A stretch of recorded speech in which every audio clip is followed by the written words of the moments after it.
Ever thought of becoming a grain miller? Here's Isaac Chege from Uchumi Grain Millers Limited in Kenya. 2 years ago, he never thought that he would be one, but now he is. He's a successful grain miller with his own innovations and his own clientele. And this is how he got started. I am a raised entrepreneur. My father and I used to do farming in Eldoret, and I was a little boy, and I grew up in business while I was doing my studies. And in finishing my studies, and I got a job, and I graduated in actuarial science. It struck me one day in 2007, recently, during the post-election violence, and I was at home with my little son. And my father lost his entire property.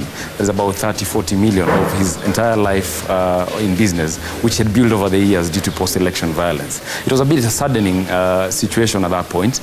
But when I went to one of his stores and saw how much grain had gone to waste in that particular time, it really struck to me that, look at this, it's going to be a grain shortage in this country. Because as I was driving along to Nairobi, back to Nairobi after evacuating my family, I saw a lot of destruction in terms of grain, in terms of houses, and I said, with regard whether the violence is going to stop, which I was hoping it will, but there's still going to be a shortage because people are not going to be normal sustainability of the business. So having combined with my entrepreneur and an eye for market chances, I thought that I should be able to be in a food business. Isaac Chege's passion for entrepreneurship had already started when he was very young. And now it has resulted in a successful business. This is our raw material section. Once the trucks come in and we buy the maize from the farmers and the independent suppliers, we come and store them in our raw material section. I understand risk and I understand returns, and I used both my financial background and my understanding the business opportunity, and worked my way around to get to solicit and looking for financing. With this kind of investment, it's a very capital-intensive investment, but the process is clear and simple and yet profitable.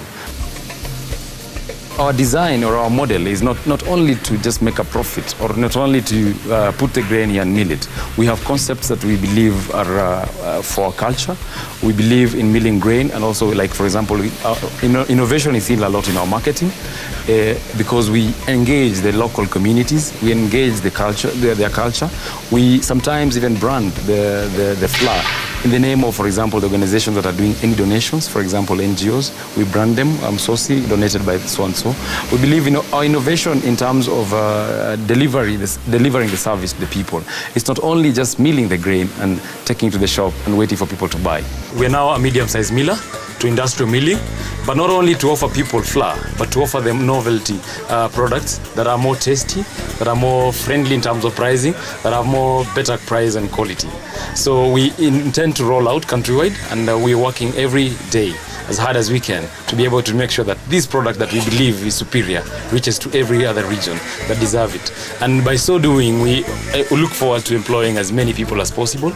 As a young person, we believe that the youthful people must take up the mantle and go into more manufacturing, more industrial, and use the skills that they have to make sure that they be able to progress this country to the next level.